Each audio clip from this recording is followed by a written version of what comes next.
گے۔ قل یا ایھا الناس انی رسول اللہ الیکم جمیعا، اے نبی فرما دیجئے اے لوگو میں تمہاری طرف اللہ کا رسول ہوں، سب کے سب کی طرف۔ یہ منفرد بات ہے، امتیازی بات ہے، باقی رسول اپنی اپنی قوموں کی طرف آئے۔ موسیٰ علیہ السلام بنی اسرائیل کے رسول ہیں، عیسیٰ علیہ السلام رسولا الی بنی اسرائیل، ہم پڑھ کر آئے ہیں سورہ آل عمران میں۔ نوح علیہ السلام یا قومی، اپنی قوم۔ محمد الرسول اللہ تمام انسانوں کے لیے، وما ارسلناک الا رحمۃ للعالمین، سارے جہان والوں کے لیے رسول بنا کے بھیجا، جمیعاً سب کے سب کی طرف رسول بن کے آیا ہوں۔ الذی لہ ملک السماوات والارض، وہ اس اللہ کی طرف سے جس کی بادشاہی ہے آسمانوں اور زمین میں۔ بادشاہ بھیجتے ہیں نا اپنا سفیر، اس بادشاہ ارض و سما نے مجھے سفیر بنا کے تمہاری طرف بھیجا ہے، اس کا پیغام لے کے آیا ہوں تمہاری طرف۔ لا الہ الا ہو، کوئی الہ، کوئی حاکم، کوئی بادشاہ نہیں ہے مگر وہ ہے، یحیی، وہ ایسا بادشاہ ہے جو زندہ بھی رکھتا ہے، وہ یمیت، اور مارتا بھی ہے۔ فآمنوا باللہ ورسولہ النبی الامی الذی یؤمن باللہ وکلماتہ، اللہ پر بھی ایمان لاؤ اور اس رسول نبی امی پر بھی ایمان لاؤ جو اللہ اور اس کے کلام پر ایمان رکھتا ہے۔ واتبعوہ، اور اس کی پیروی کرو، لعلکم تہتدون، تاکہ تم سیدھی راہ پر گامزن ہو سکو۔ جس صراط مستقیم جو مانگی ہے نا، اس صراط مستقیم کے یہ تقاضا ہے۔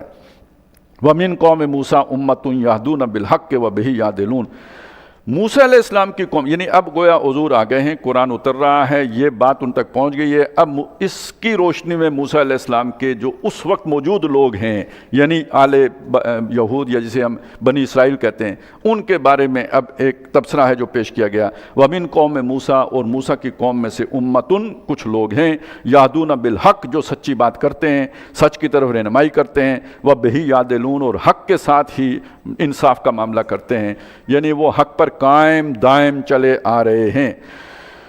وَقَطَّعْنَاهُمُ اثْنَتَيْ عَشْرَةَ أَسْبَاطًا أُمَمًا، اس سے پہلے ہم نے ان کو تقسیم کر دیا تھا 12 بڑی بڑی جماعتوں میں، جو ان کی اولادیں تھیں، ان کے جو سردار تھے، ان کی جماعتوں میں 12، یعنی وہ قبائل جو تھے، 12 قبیلے، ان میں ہم نے انہیں تقسیم کر دیا تھا۔ یعنی آج جو ہم کوئی تقسیم فرض کریں انتظامی یونٹ بناتے ہیں، جیسے آج ہوتا ہے یہ صوبہ ہے، وہ ضلع ہے، وہ تحصیل ہے، یہ سب انتظامات کے لیے ہوتے ہیں نا، حکومت کا انتظام چلانے کے لیے ہوتا ہے۔ اس زمانے میں ظاہر ہے ابھی ان کو علاقہ ملا ہی نہیں تھا، وہاں سے نکل آئے، مصر سے صحرائے میں ایک جماعت کے طور پر چل رہے ہیں، زمین پاؤں کے نیچے ضرور ہے لیکن یہ اس زمین کے مسافر ہیں، وہ یہاں قیام نہیں کر سکتے۔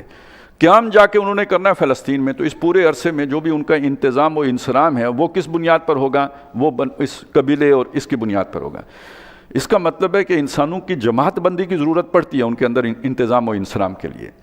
پہلے وقتوں میں یہ جماعت بندی نیچرل تھی، کیسے کہ جو برادری ہے وہی جماعت ہے، جو اس کا سردار ہے وہ امیر ہے، سردار بھی خود بخود بنتا تھا، اس کے لیے کوئی ووٹنگ وغیرہ کی ضرورت نہیں ہوتی تھی، وہ ایک چلی آ رہی وہ ایک روایت ہوتی تھی جس پہ سردار بن گیا، وہ پورے قبیلے کا انتظام و انصرام اس کے ذمہ ہے۔